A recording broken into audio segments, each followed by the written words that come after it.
Okay, welcome. This is Michael Didier. Thank you for joining us. We're continuing our journey through Torah. This is our second time through Torah. Boy, I've learned so much more this second time than I did the first time. Last week, we covered Numbers 24 and Numbers 25. The week before, we had covered a lot about Balaam, 22, 23. Things are a little bit different, or were a little bit different in Numbers 24. And we're going to talk about that as we do a pop quiz. Let me ask you some questions and see if you can remember some of these things that we talked about last week, okay? Here's my first one. How did Balaam usually seek a word from Yahovah? He spoke regularly to this man. His family. Remember, the original Balaam. It went Beor, Balaam, Janus, then another Beor, and then another Balaam. This is the second Balaam that we're talking about. His family always used divination, really, to seek Yahovah. And I just gave you the answer, didn't I? How did Balaam usually seek a word from Yahovah? He used divination. Look what it says, verse 1. Now when Balaam saw that it pleased Yahovah to bless Israel, he did not go as at other times to seek to use sorcery. It says, but he set his face toward the wilderness. It's almost like seeking to use sorcery and turning your face towards the wilderness has something related. No, that's not what we're talking about. It says, and he set his face towards the wilderness. My next question says this. In Numbers 24, did Balaam have a dream or a vision? Really, I could say, did he have dreams or visions? Because there was two of them. Maybe three, depending on how you look at it. What did he have? Verses 3 and 4 will tell us. Then he took up his oracle and saw the utterance of Balaam ben Beor, the utterance of a man whose eyes are open. You know what? Were his eyes open? You know, sometimes we get pretty literal when we hear things like this. And, you know, I always try to take it as literally as I can in Torah. But we have to use some common sense also, don't we? When we're talking about a man whose eyes are open, two things are going on. He's seeing things that he hasn't seen before in a way that he hasn't seen them before. He is having a vision. Look what it says in verse 4. The utterance of him who hears the word of Yahovah, who sees the vision of the Almighty, who falls down with eyes wide open. Oh, I want to see a vision from Yahovah. He's given me visions before. You know, what are those like? No, they're understandings, they're wisdom that he's bringing to his people. Balaam saw Israel in their latter days. Were they a weak nation or a strong one? Look what it says in 8 and 9. Does this sound like a weak nation to you? Remember, these are guys dwelling in the wilderness. They have nothing. Tents. Some sheep, some goats, some cattle. Yeah, they probably got some wealth still that they brought with them from Egypt. Probably been living off of it for quite some time. But remember, Yahovah's been giving them manna from heaven. He's made sure their shoes didn't wear out. It says, Elohim brings him out of Egypt. Wow, you guys, these people came out of Egypt. They're not still in Egypt. They left Egypt. It says, he has strength like a wild ox. Remember, he is the plural he. Israel, his son, his firstborn. He shall consume the nations, his enemies. He shall break their bones and pierce them with arrows. He bows down, he lies down as a lion, and as a lion, who shall rouse him? Blessed is he who blesses you, and cursed is he who curses you. Does that sound like a weak nation? You know what? Most people see me, see people like me dwelling on the earth, not reckoning themselves among the nations. And they don't give us the time of day. It happens all the time. They don't want to hear what we have to say because we don't have the fruits that they're used to looking for because they don't know what fruit is. We have the fruit of righteousness, not the fruit of wickedness that everybody else has. But because we're overlooked, Yahovah is going to raise us up where nobody expected us to be. We're going to surprise the world. Hear that, world? We're coming for you. Beware. In his second vision, Balaam describes two kinds of people in relation to Israel. Oh, you know, this is really quite amazing. And I really didn't even see this until after I was going through the editing on this class. Here's the two types of people. He was talking about Moab. Let me show you what Yahovah will do to you in the last days. Now he's going to talk about two different kinds of people. Who are the two people that he talked about? Do you remember? I listed them here. One was the Amalekites. The other were the Kenites. Amalekites and Kenites. Do you remember who the Amalekites are? Do you remember who the Kenites are?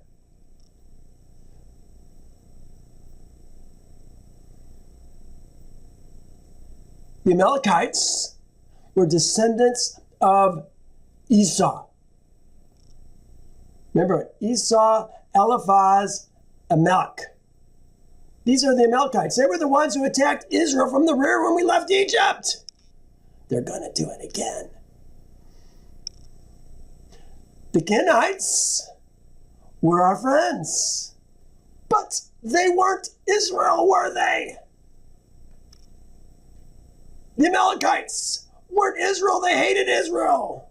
The Kenites liked Israel, helped Israel. Remember, Jethro was a Kenite. What was Moses' wife's name? Zipporah. Her father, Jethro, Reuel, was a Kenite. They helped us. But when we asked them to join us, they didn't join us. What is going to be their final end?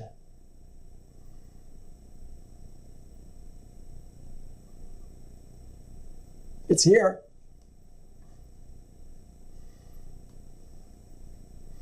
He says this. It must be 23.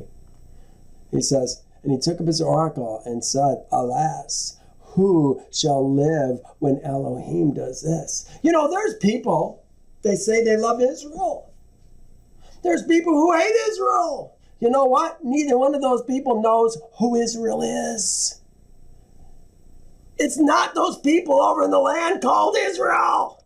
It's not the people who are called Jews, though some of those people are Israel. I would say a fairly small percentage.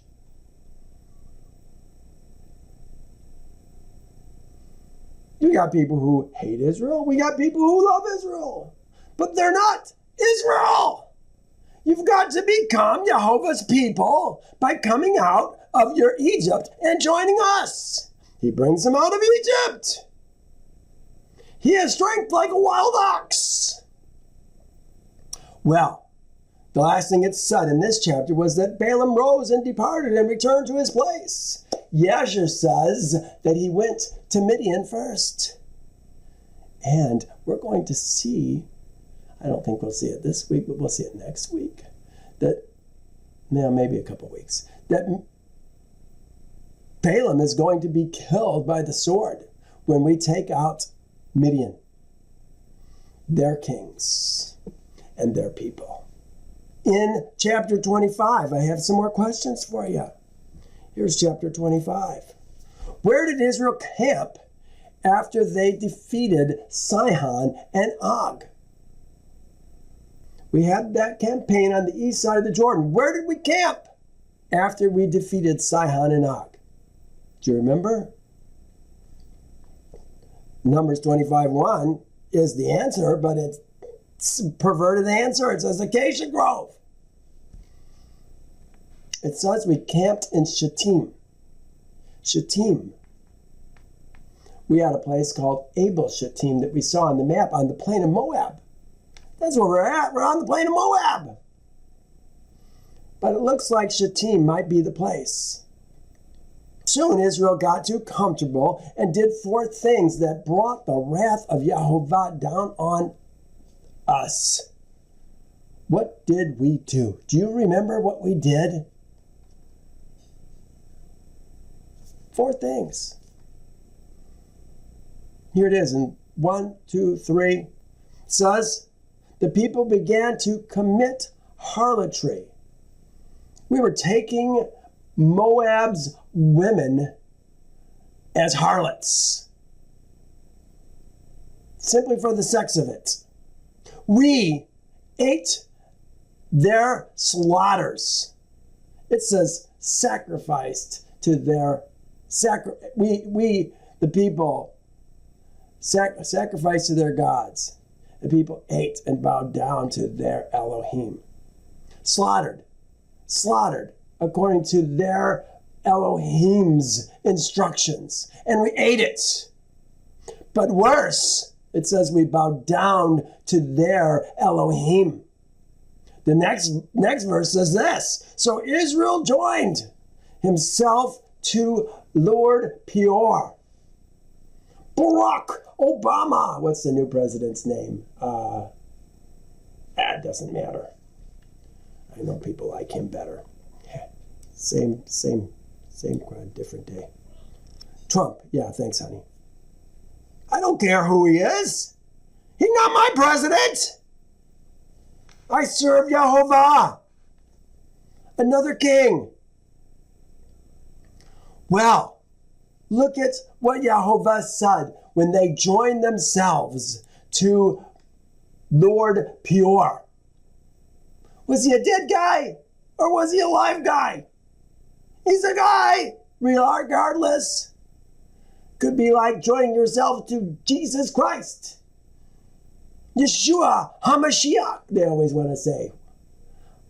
Christ HaMashiach. When was he ever anointed? We're going to talk about that anointing process today. How does a man become a king? In private? No! And certainly not by being anointed by a woman. What's my question? What did Yahovah tell Moses to do to these wicked men? Remember, these are men. Men taking these harlot women. Men eating slaughters, making slaughters to their Elohim. Eating slaughters made to their Elohim. Remember, we have such a perverted idea about what it means to slaughter to your Elohim. We've got much to learn. I talk about that in Leviticus 17. You've really got to learn it. It's really important. You have no idea.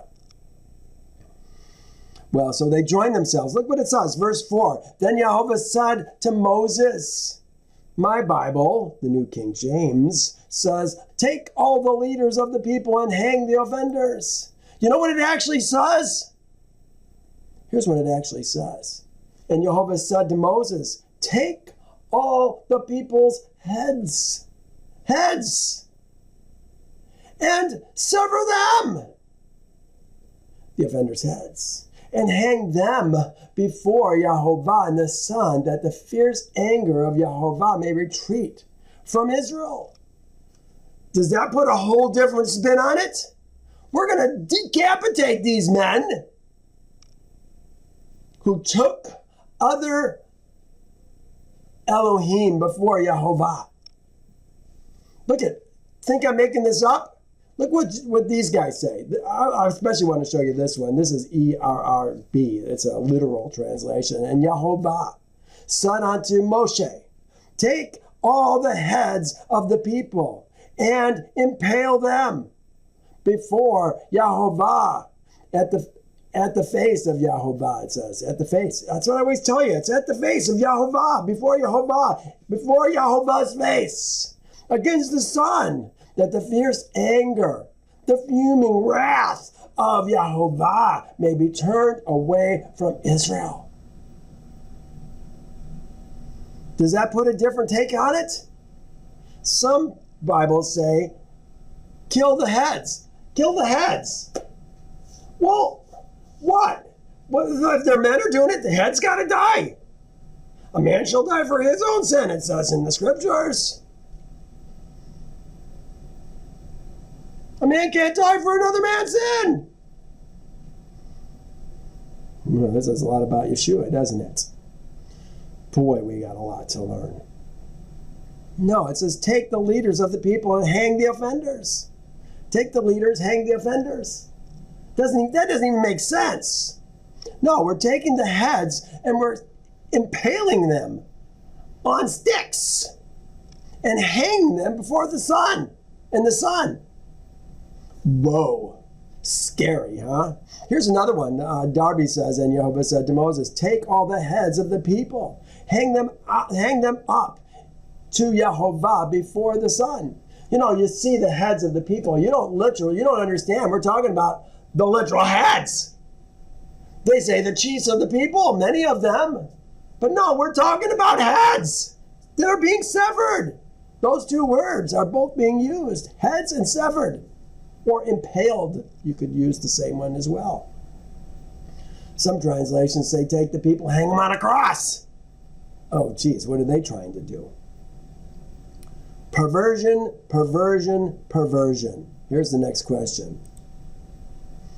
4, 5. How many men were struck down? How many heads were on poles that day? Do you remember?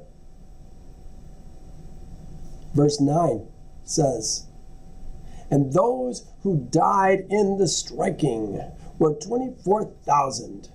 24,000 heads were there. Here's just 2 more questions. Zimri was a leader of the house of the Simeonites, who blatantly took a Midianite woman into his tent, as many men in Israel wept at the door of the tent of meetings. Here they are, weeping for the wickedness that Israel is doing. Remember, Yahovah always talks about those who cry and sigh for the abominations that are being done in the land.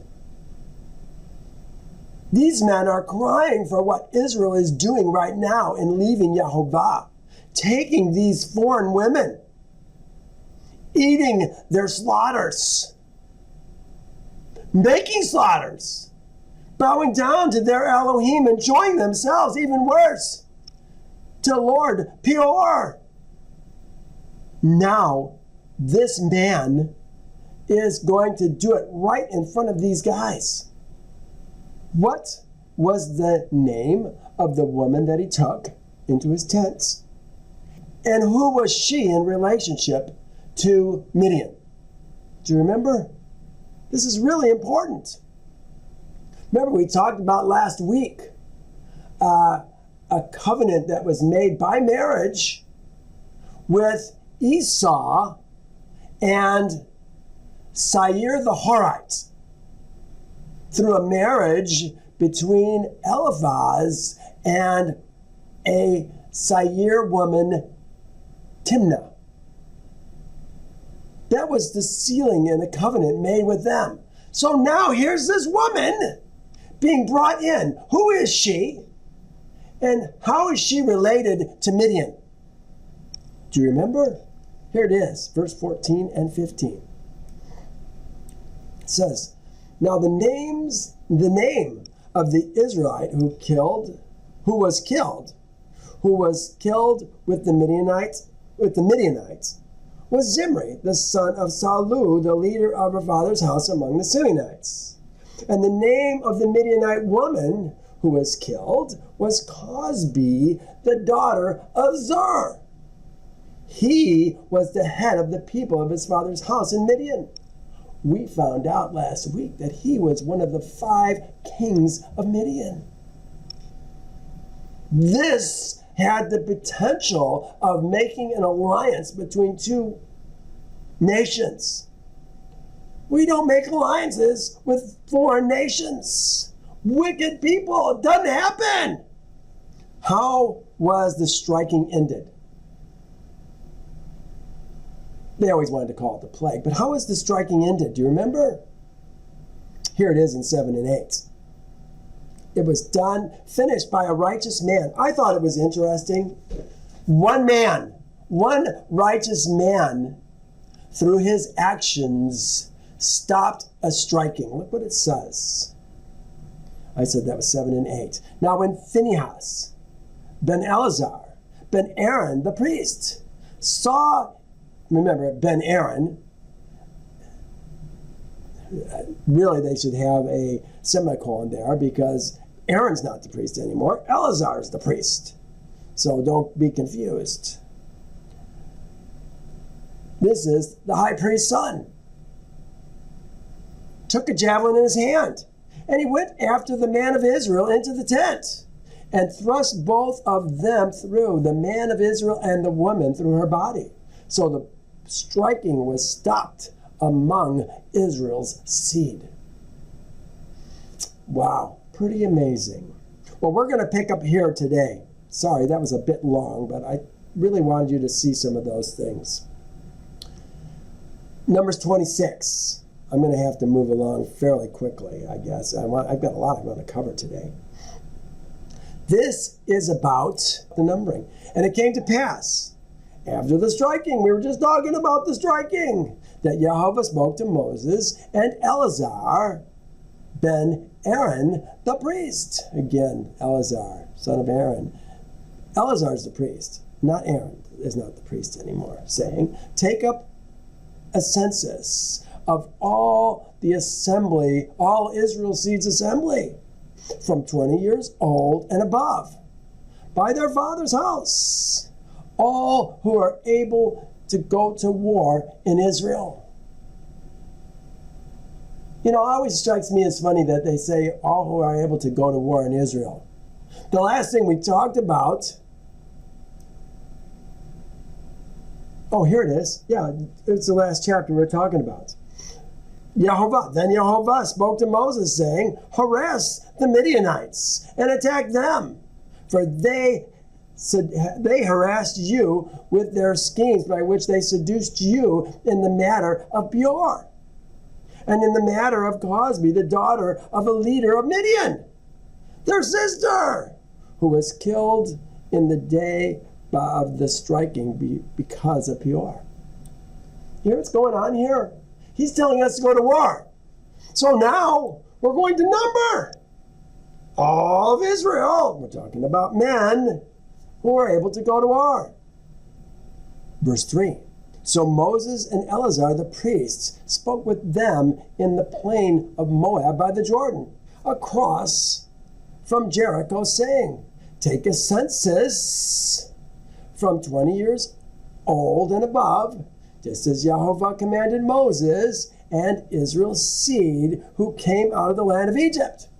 We're going to count Israel's seed. Israel's seed is the one that's going to inherit the land, and this is all about who's going to inherit the land when we take it for ourselves.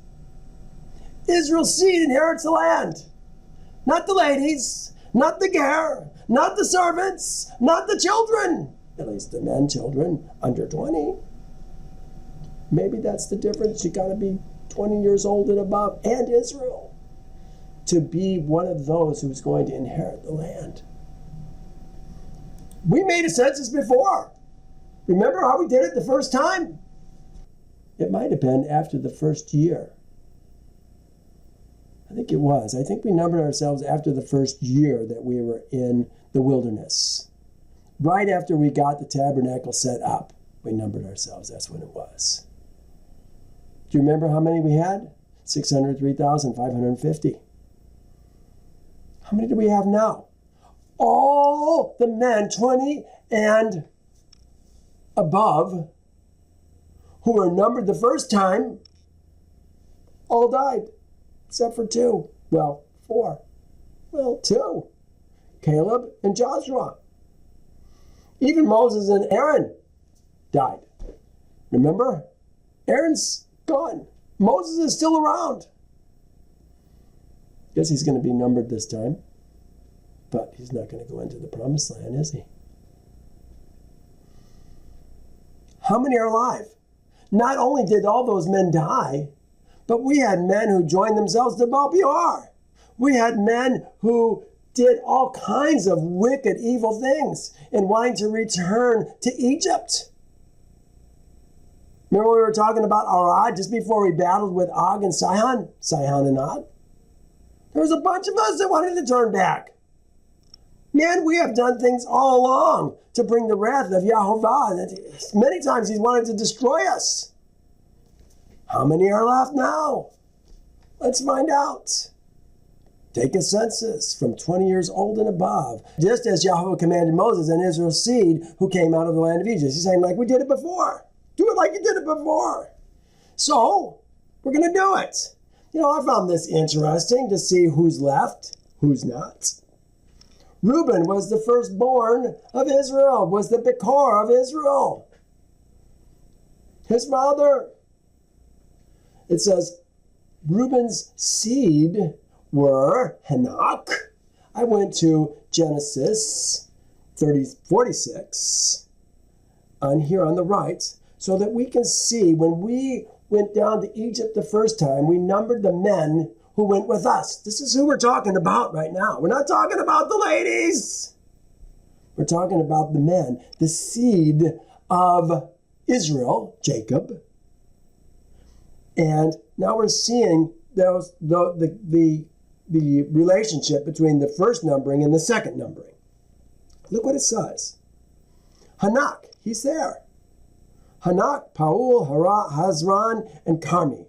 Hanok, the family of the Hanokites. Palu, the family of the Paluites. Hezron, the family of the Hezronites. And Carmi, the family of the Carmenites. They're all there. These are the families of Reuben. Those who were numbered of them were 43,730. Okay, remember kind of the ballpark. 43,000, 50,000, say. 40,000. Let's get an idea of who's there. And the son of Palu, remember here's Palu, right here. So they're numbering some of his sons, was Eliab. Oh no, this is kind of a hiatus. The son of Palu was Eliab. Do you remember who Eliab? They're going to tell us who Eliab is. Yeah, I think I put down a small hiatus. And by the way, here's Eliab. The Eliab's seed were Nemuel, Dathan, Abiram. Sound familiar? These are the Dathan and Abiram, representatives of the congregation who contended against Moses and Aaron in the company of Korah when they contended against Yahovah. And the earth opened its mouth and swallowed them up together with Korah. With Korah, remember, Korah was the Levites. With Korah. When the company died, when the fire devoured 250 men, and they became a sign. Yeah, do you remember that? These are the people that we're talking about. Nevertheless, Korah's seed did not die. Yes, some of the sons died, but not all the seed of Korah died. The sons of Simeon, this is the second brother. They're doing them pretty much in birth order. Sons of Simeon, according to their families, were Nemuel, here it is on the side here. They had Jemuel, Okay, we just got to realize there's going to be different spelling. So I think this is the same one. The family of the Nemuites. Jamin, the family of the Jaminites. Yakan, there it is, Yakan, the family of the Yakanites. Zerah, this is Zohar, similar, the family of the Zaharites. And Shaul, the son of the Canaanite woman, the family of the Shaulites. Do you remember who this is? Do you remember who Simeon married? These first four sons are the sons born of Simeon through his sister, Dinah. He took Dinah. Dinah was defiled by Shechem. Oh, here I have. Remember, Simeon married his sister Dinah after she had been raped by Shechem. The Canaanite woman was her maidservant. That's where Shaul came from. But Shaul has now become an Israelite and has joined himself to Israel. And now his sons, his seed, are being numbered. These are the family of the Simeonites. 22,200. About half of what the Reubenites had. Here's Gad's seed. According to their families were Zephron. Here we have Ziphraion. Haggai. Shani. That's there. This says Azban, where this says Azni. Eri. Arad. Aradi, and Arieli, the family of the Arielites. Pretty much all there. These are the families of Gad's seed, according to those who were numbered, of them 40,500. So again, we're right around 40,000, aren't we? Now, here's Judah. Judah's seed were Onan, and and Onan died in the land of Canaan. Do you remember that? They took Tamar, they spilled their seed out of the ground, and Yahovah didn't like what they were doing. Remember, they were sons of the Canaanites. Shelah was a son of a Canaanite, but he never got Tamar. Remember how that story? These are the men we're talking about. And Onan died in the land of Canaan. And the sons of Judah, according to their families, were Shelah, the family of the Shelanites, of Perez. Remember, Perez and Zerah were the sons, the twins that were born to Tamar after Judah took a harlot. We talked about that a few weeks ago as well. Perez, the family of the Perizzites, and Zerah, the family of the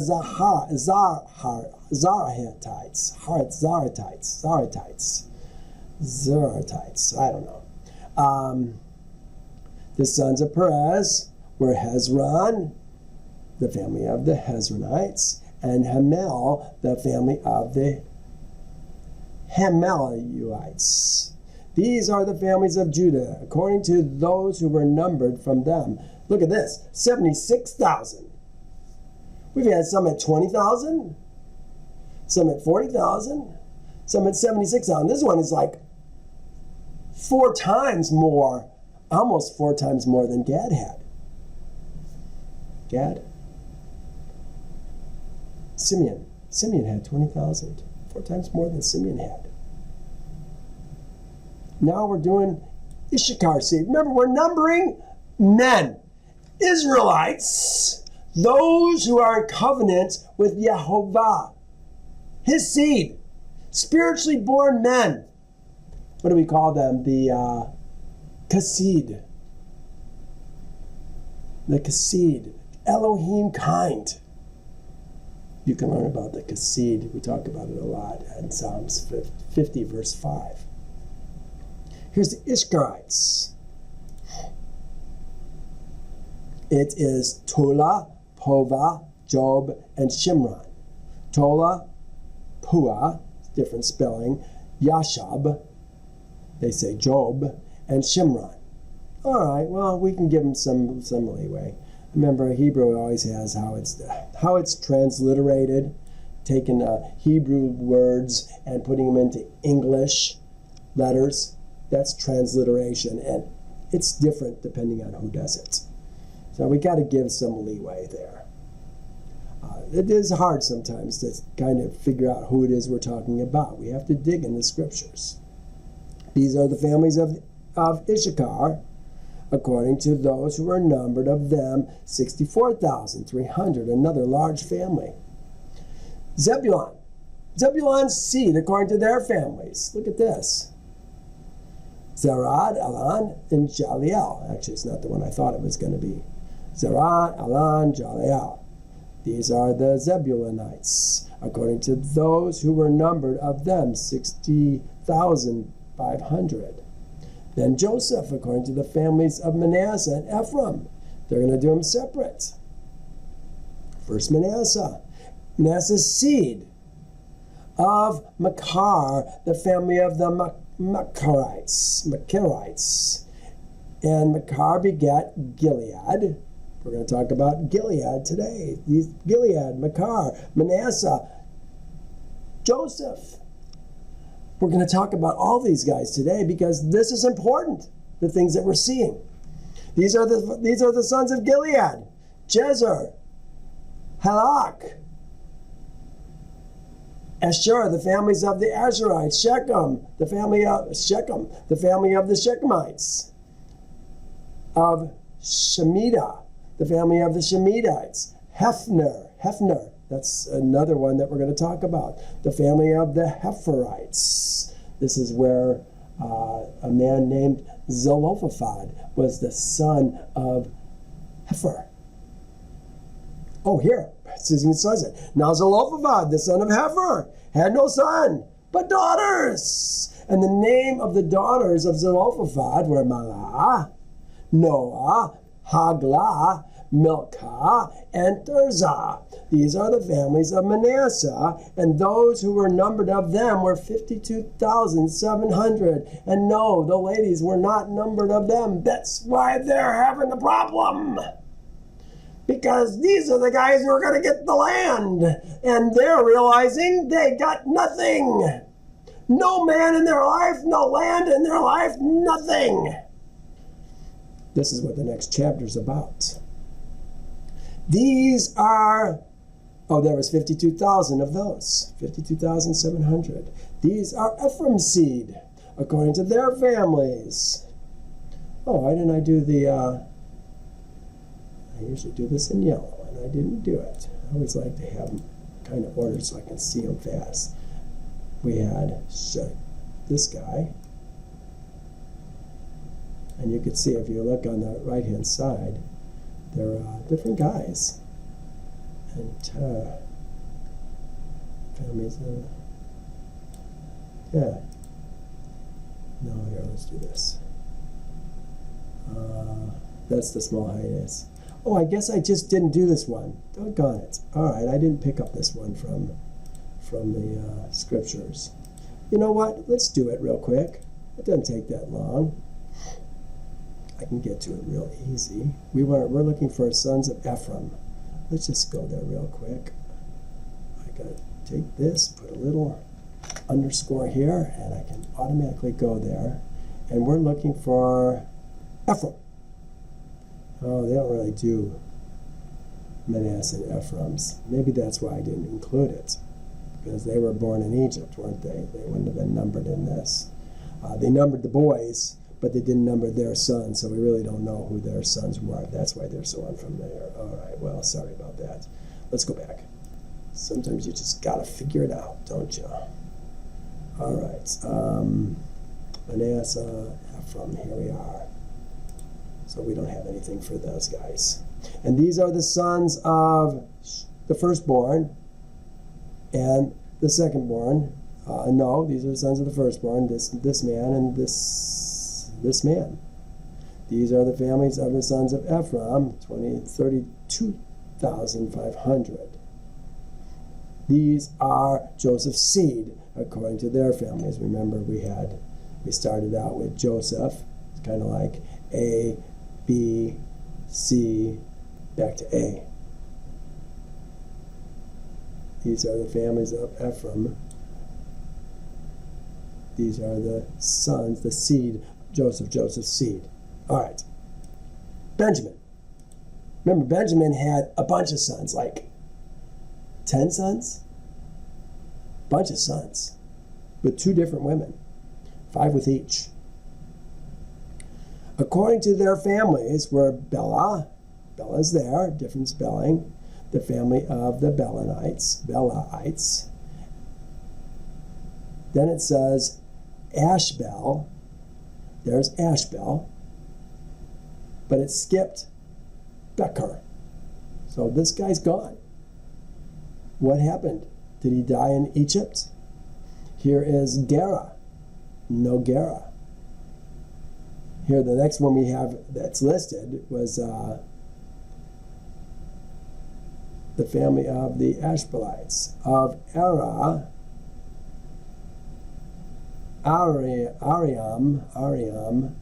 There isn't even an Ariam there. This seems to be really confused, doesn't it?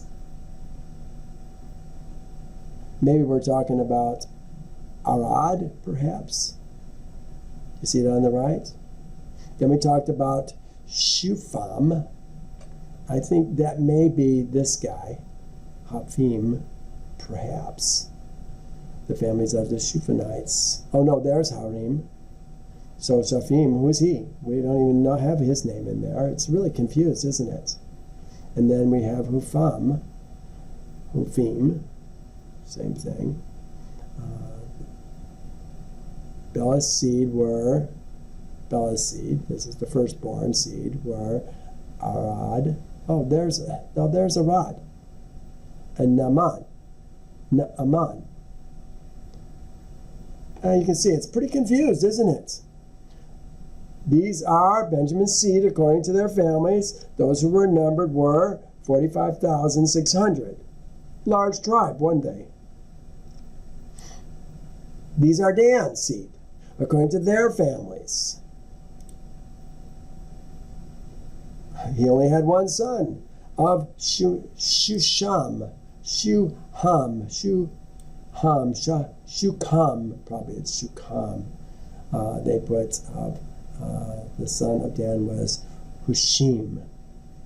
It's similar, isn't it? But it's different, isn't it?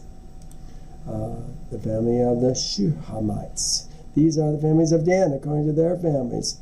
How did they get so many? All the families of the Shuhamites, according to those who were numbered of them, were 64,000. They're the largest tribe, second largest tribe so far. Isn't that interesting? From one son. The largest the largest one was from 3 sons of Judah. Seed of Asher. He had Jimnah, Ishua, Isui, Barai, and Sarah, their sister. Okay, so they're not going to have Sarah in here. They have Jimnah. They don't have Ishua. They have Isui. That's this guy right here. They're using a J with it. And Bariah, perhaps. The family of the Berites. These are the sons of Heber, the family of the Heberites, and this man, according to the Naphtaliites, something like that. And the name of the daughter, of Asher was Sarah. This is another side note. Oh, and by the way, we don't want to miss her. But there's no going to be numbered of her. The name of the daughter of Asher was Sarah. Remember, that was an adopted daughter that he took to himself from the woman that he had taken, already had a daughter. He took her from, as I recall, it was a daughter of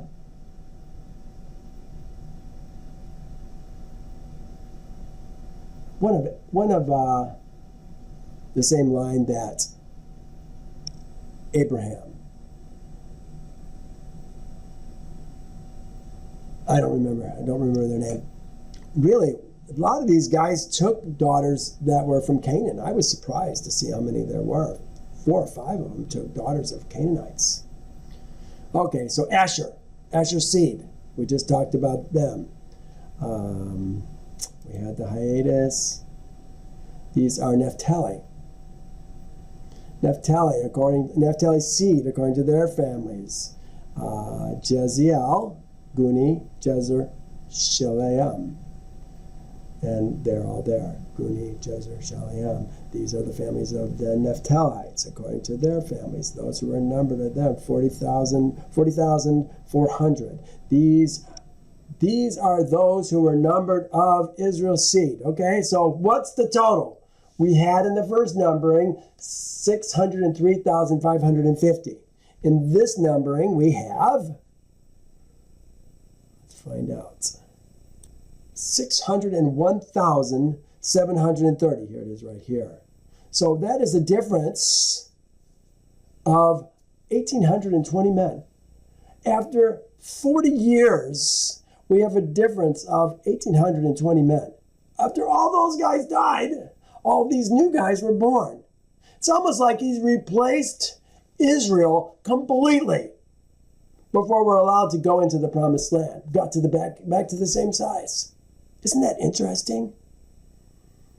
Did Yahovah know how many were going to be born? How many were going to die in the wilderness? How many were going to get their heads cut off? None of those guys got their names numbered, did they? Did he know all that? I guess he did. Pretty interesting. Then Yahovah spoke to Moses, saying, to these the land shall be divided as an inheritance. To these. Who are the these that we're talking about? 601,730. Those these. To these the land shall be divided as an inheritance according to the number of their names. To the large. Now this gets a little confusing. To the large. We're talking about families, not tribes. The tribes are going to be given their land by lot. But according to the families, the size of the families, it sounds like they're going to be given their land. Look what it says. Families is an understood word here, not tribes. The tribes receive their land by lot. Here's what it says. Let me do this. Here's what it says in Numbers 26:55. It says, but the land shall be divided by lot. They shall inherit according to the names of their tribes of their fathers. According to the lot, their inheritance shall be divided between the larger and the smaller. All right. But the land shall be divided by lot. Oh, there's what I'm talking about. Talking about families, but the land shall be divided by lot. They shall inherit according to the names of the tribes of their fathers. According to the lot, their inheritance shall be divided between the larger and the smaller. 57. And these are those who were numbered of the Levites according to their families. Of Gershon, the family of the Gershonites. Of Kohath, the family of the Kohathites. Of Merari, the family of the Merarites. These are the families of the Levites. The family of the Libnites. The family of the Hebronites, the family of the Mahalites, the family of the Mushites, the family of the Kohathites, and Kohath begat Amram. Another side note. And the name, this is another hiatus, here we go again. The name of Amram's wife was Jochebed, the daughter of Levi. You know, I'd never seen that until I saw it in Yasher. I saw that he had 3 sons and a daughter. Levi had 3 sons. You always hear about these 3 sons, Gershon, Kohath, Merari. But few know that Jochebed was the daughter of Levi. She's never numbered. But she was taken by a son of Kohath named Amram. Kohath begat Amram. The name of Amram's wife was Jochebed, the daughter of Levi, who was born born to Levi in Egypt. And to Amram she bore Aaron and Moses and their sister Miriam. Remember, Miriam was the firstborn, not the lastborn. To Aaron were born Nadab and Abihu, Eleazar and Ithamar. Nadab and Abihu died when they offered profane fire before Yahovah's face. Yeah, I put his children, his Tafim, were Gershon, Kohath, Merari, and Jochebed. But if we're going to talk about his seed, we're not going to name Jochebed. She's not a seed. She's a child, but she's not a seed. That's why she's never numbered. That's why few people even know that she was a daughter of him. Now these are those who were numbered of them, 23,000, every male with from a month old and above. So the first ones that were numbered of Israel's seed who were going to receive the land were 20 years old and above. Now we're numbering Levi's seed, and we're doing it from 1 month old and above. For they were not numbered among Israel's seed. Why? Because there was no inheritance given them among Israel's seed. So, they died in the wilderness as well. Everybody 20 years old and above. How many are left? We had, remember it said, Numbers 3 says 22,000, but the actual total was 22,300. Now, 40 years later, Levi has 23,000. So they're about the same, a little bit more. 1,000 more exactly according to the scriptures, but when you do the addition in the scriptures, you don't get the same number. All right, well, happens like that all the time. But there's no errors in the scriptures. People want to tell you, yeah, there's lots of errors in the scriptures. You got to sort them out. Got to use some common sense. They're not numbered among Israel's seed. Why? Because they're not going to get any land, because there was no inheritance given to them among Israel's seed. These are those who were numbered of Moses and Aaron the priest, who numbered Israel's seed in the plains of Moab by the Jordan across from Jericho. But among those look at this. But among these there was not a man. And the man, the word is Ish, not a man, who was numbered by Moses and Aaron the priests when they numbered Israel's seed in the wilderness the first time. For Yahovah had said, they shall surely die in the wilderness. I really like this. This is, again, Yahovah reminding us that what he says is going to be done. Don't like it? Change what you do.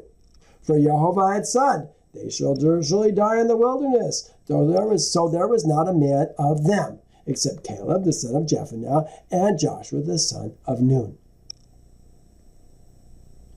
I said, right now we should be thinking about Moses. I am wondering about Eleazar and Ithamar. How old are they? If Aaron was 123 when he died, I would tend to think that the boys had to be older than 20. Well, 40 years old in the wilderness. Wouldn't you think that they'd have to be older than 20? So how come they're still around? How does that work? I mean, think about it. Moses and Aaron died the same year. Moses was 80, Aaron was 83 when we came out of Egypt. Now we're 40 years later. So he's 123. Well, we know Moses' sons were very young. Whatever happened to those boys? I don't even know what happened to those boys. Remember, there was two of them. Gershom, and I forget what the other one's name was. But they were, when Moses went down to Egypt to bring Israel out, they were infants. babes. If Aaron was 123 when he died, I would tend to think the boys had to be older than 20. Wouldn't you? But that would be older than 20 when they're 83, not when they're 123. Because that's the critical point, isn't it? When he was 83, were the boys less than 20? Maybe they were. Remember, they had... we have Eleazar and Ithamar. Eleazar is the new high priest. I would tend to think they would have to be younger or older, but maybe they weren't. When Yahovah said all the males would die in the wilderness. All right. Let's continue. Okay, so this numbering was all about what? Who's going to receive, how do we say it? To these the land shall be divided as an inheritance according to the number of their names. This is who we're talking about. Okay, now we got a problem. Then came Zelophehad's daughters. Here, I wrote it like this. Then approached Zelophehad. Who's Zelophehad? It's going to tell us. Ben Hefer, Ben Gilead, Ben Machir. Remember those names? Ben Manasseh. From the clans of Manasseh, Joseph's seed. Then approached Zelophehad's daughters. And these are the names of his daughters: Malan, Noah, Hagla, Milcah, and Tirzah. Why are they coming? Do women come? Generally, they don't. Where are they coming? We'll see. In the orders for the division of the land just given, no provision had been made for females.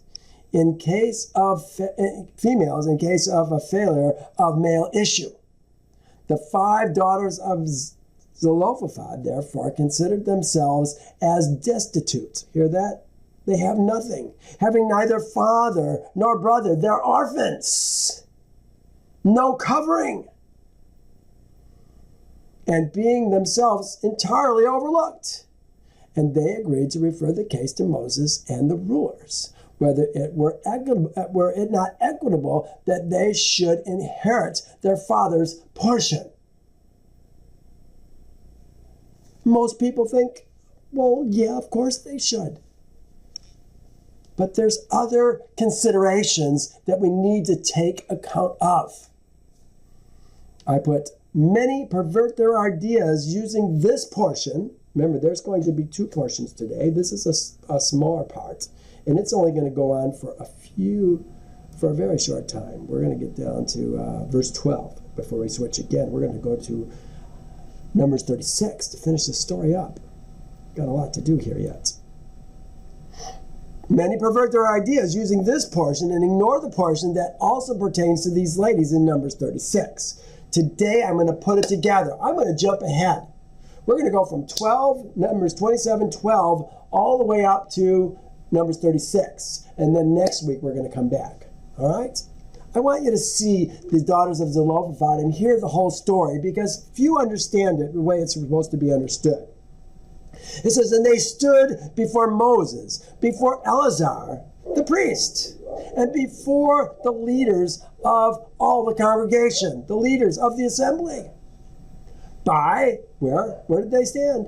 By the doorway of the tent of meeting. They can't go into the tent of meeting. They can come to the doorway of the tent of meeting. They can't go in.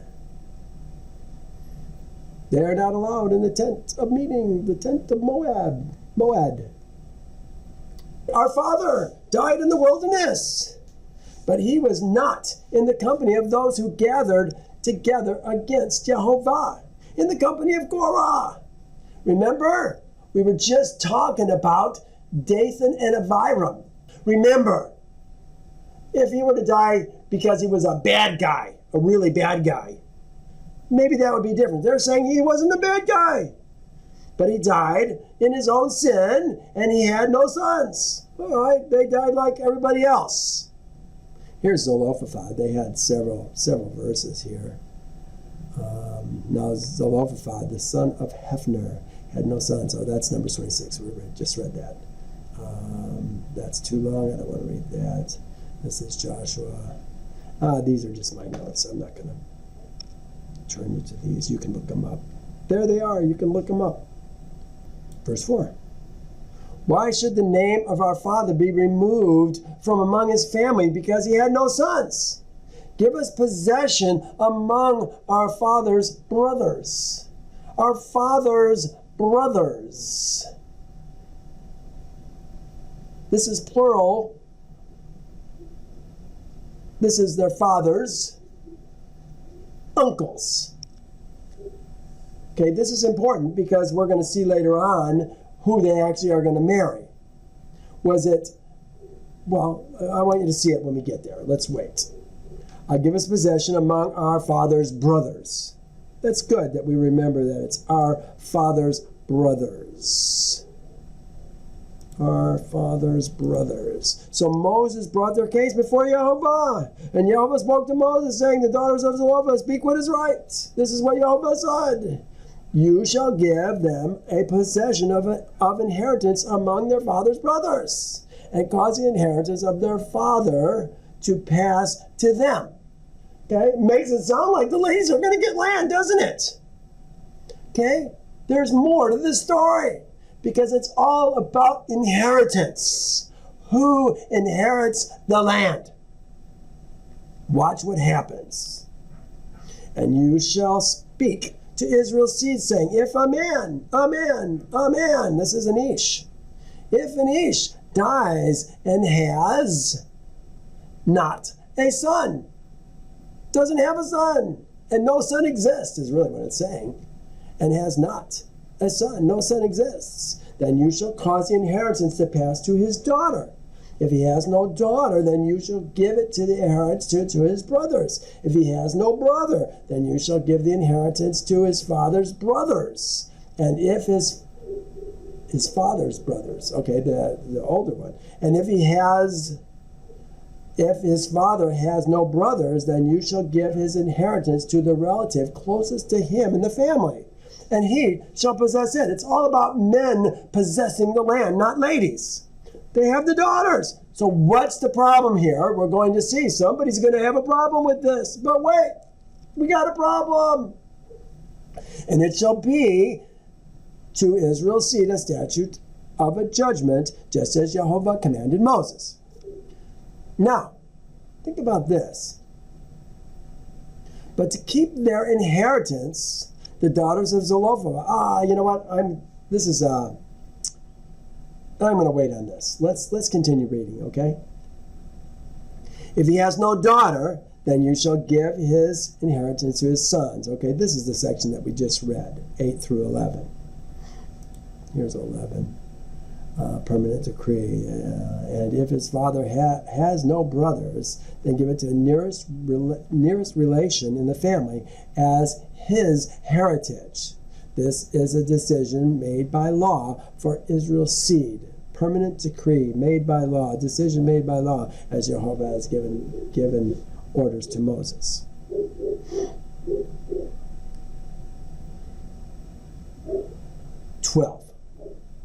Now Yahovah said to Moses, go up. Oh, no, this is where I wanted to stop.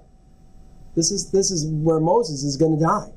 But I want to stay with the idea of the daughters of Zelophehad, because this is a perfect breaking point. Yahovah has just given his decision, and it appears that these daughters are going to own land. Daughters. There's a problem with this. Watch. Let's go all the way to number 36. It's the last chapter of Numbers. It says, now the chief fathers of the families of Gilead's seed. Gilead's seed. Gilead is in the line. Well, here it says Gilead, Ben Machir, Ben Manasseh, of the families of Joseph, came near and spoke before Moses and before the leaders, the chief fathers of Israel's seed. They got a problem. Yahovah said, and you shall speak to Israel's seed, saying, if a man dies and has no son, then you shall cause his inheritance to pass to his daughter. I put, is anyone curious as to why the land does not default to a man's widow? She is not listed in the succession line. Not at all, is she? Here's Gilead. It seems like we were just talking about Gilead in this last portion. Let me just check that for a second. This stuff is important. 27, I'm going to go 27:8.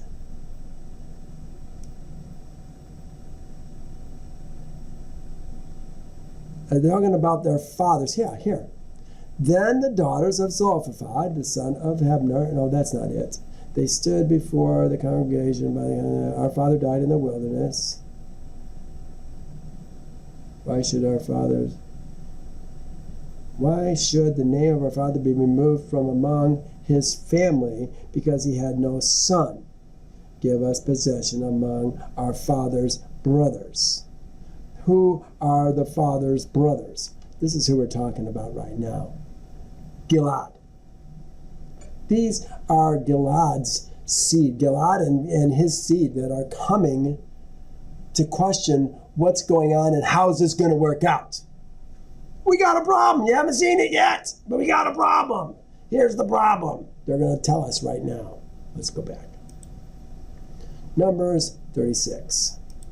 And they said, Yahovah commanded my Lord, this is the chief fathers of Gilead's seed.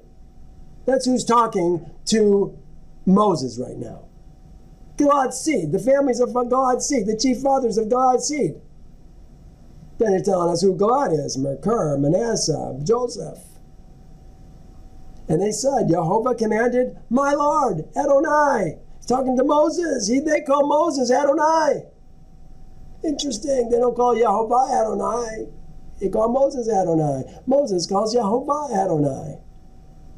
To give the land as an inheritance by lot to Israel's seed. And my Lord was commanded by Yahovah to give the inheritance of our brother Zelophehad, to his daughters. Now we have a problem. I'm going to read it on the right-hand side here. Now, if they are married to any of the sons of other tribes, the sons of Israel, then their inheritance will be taken from the inheritance of our fathers. Why? They're going to tell us why. And it will be added to the inheritance of the tribe to which they were taken. You know, they use this word marry all the time. It's killing us. We've got to get out of these doctrines and traditions of men. The word marry is not there. Here.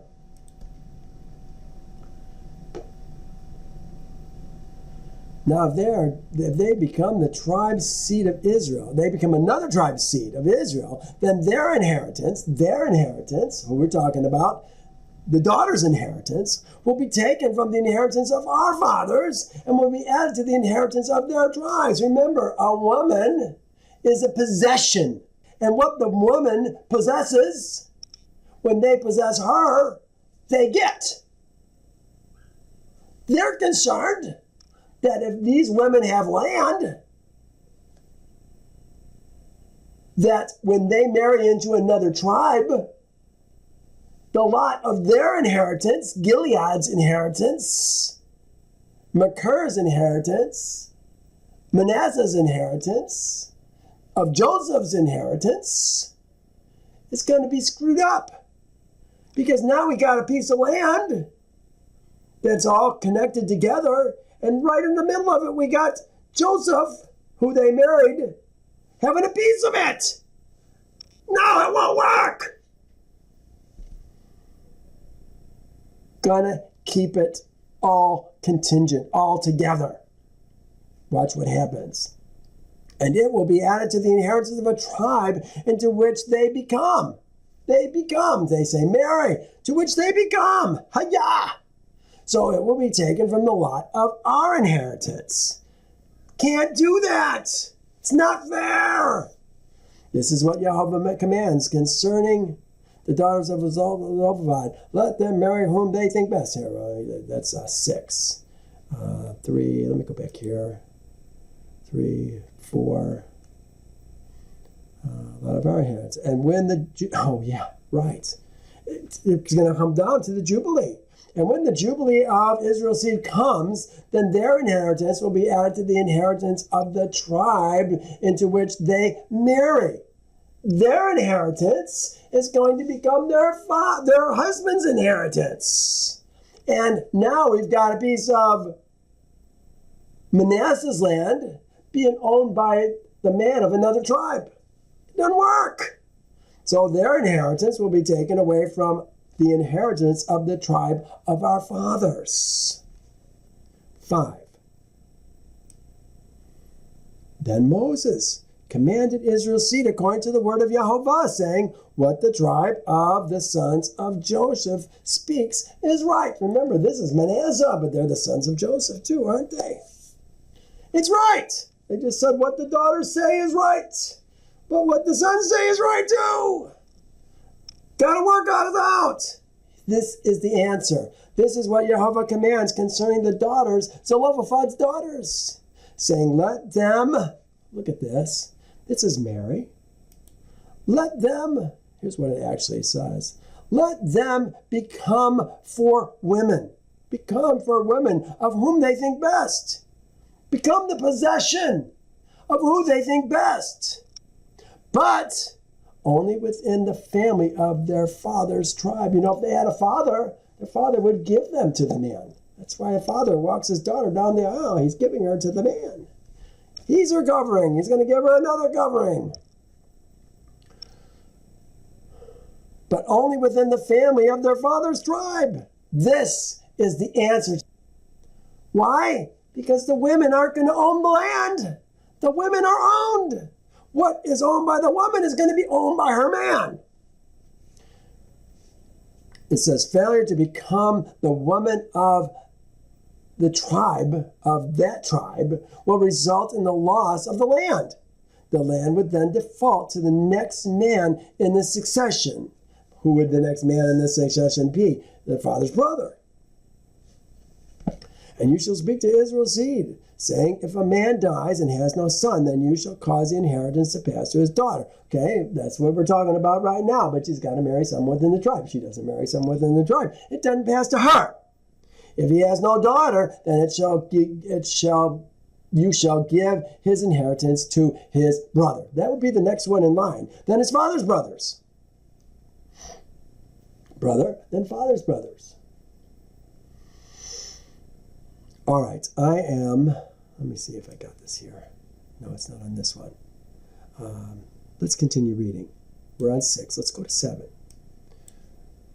So the inheritance of Israel's seed shall not change hands from tribe to tribe. It can't. It's given to the tribe by lot. It's theirs. You can't steal it from everybody else. For every one of Israel's seed shall keep the inheritance of the tribe of his fathers. Yes, that's right. And every daughter who possesses an inheritance in any tribe of Israel's seed shall be the woman of one of the family of her father's tribe. Hear that? Be the woman of one of the family of her father's tribe, so that Israel's seed each may possess the inheritance of his fathers.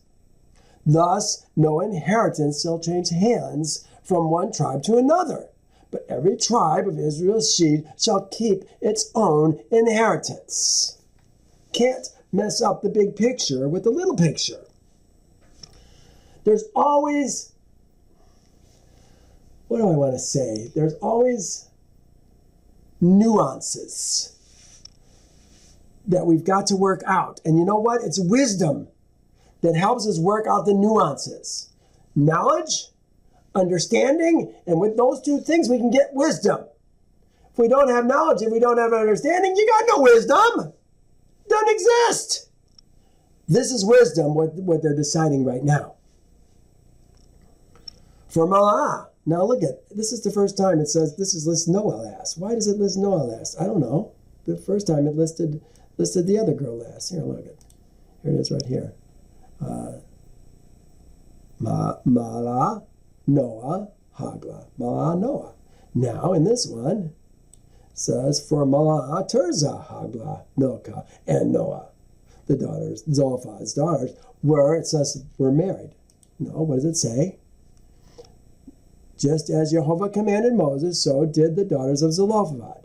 Mala, Tirzah, Hagla, Milcah, and Noah. The daughters of Zelophehad's daughters, became their father's brothers. Became their father's brothers. They're owned by their father's brothers. Father's brothers. No, father's brothers' seeds. This is plural brothers. Father's brothers. The father had plural brothers. This is their brother's seed. Plural seed. They became their father's brother's seeds women. They became their father's brother's seeds women. Man, bone of my bone, flesh of my flesh. She's me. She's them. The man they married. And what she has becomes theirs. That's why it's got to be in the same tribe. And it makes sense that they would marry these men. Let me see. I think I've got it down here. Yes, I do. They became their father's brother's seeds woman. I guess I gave them to make that possessive. Their father's brother's seeds woman. Father's brother's seeds woman. You know, you got to think about this for a while because it gets a little bit confusing, doesn't it? And they became their father's brother's seeds women. If the ladies had not become their father's brother's seeds women, the land would have defaulted to the father's brother anyway. So it makes perfect sense that she's going to marry these men. It's equitable. It's equity. Did they love them? Did they? I mean, they could be cousins. They probably are cousins. Let me show you what it looks like. Here's Joseph. Joseph had Manasseh and Ephraim. We're talking about Manasseh's line. So here's Manasseh's line. And, you know, Manasseh had more than one son, Machar and others. Gilead, Machar had more than Gilead. But we're talking about Gilead's seed, or Gilead's line. Gilead had Hephner, and he had other sons. So I put brother, just so we have it. And those men had other sons. Here, let me open this up. Make it easier. Those men had other sons. That would be their seed. So when we talk about Hephner's seed, we're talking about these guys and these guys. Really, we're talking about all these guys, because all the green represent Hephner's or Gilead's seed. Gilead had Hephner and Hephner's brothers. And those brothers had sons at all. And those sons had sons at all. Those are all seed.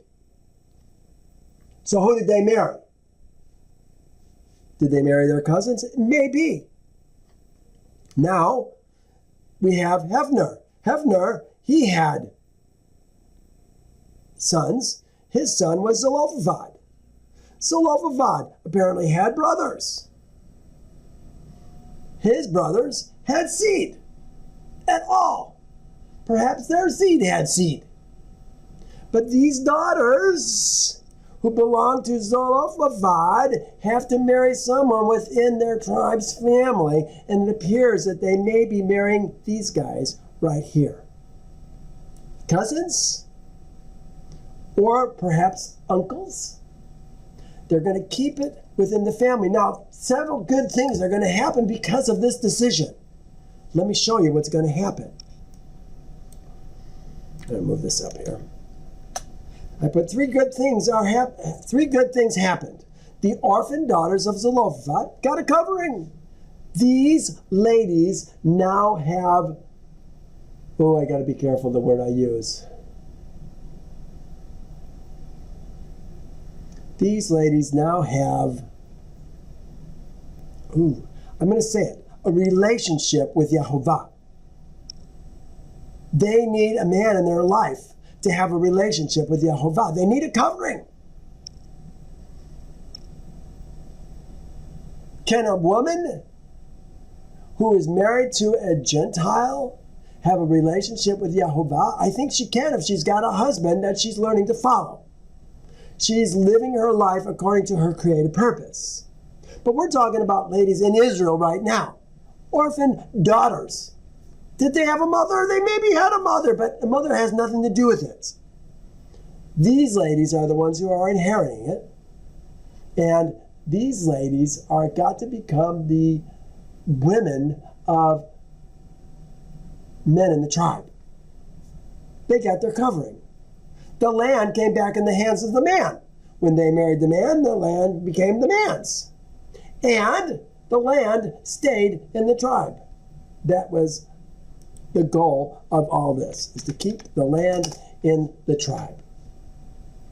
The ladies were destitute. Now they're being taken care of. Well, this is the story of Zelophehad. Most don't understand what exactly is going on. You know, Carissa asked a really interesting question the other day. Let me finish this, then I'll talk about Carissa's question. They became the sons of their fathers. They became their, not even sons. They became, it's really careful how you got to understand this. I got to go here. Let's see. They became their father's brothers' seeds, women. Fathers, brothers, seeds, women. This doesn't say sons, this is seeds. This is B'nai. Some translators actually translate it as descendants. I say, good for you, you guys.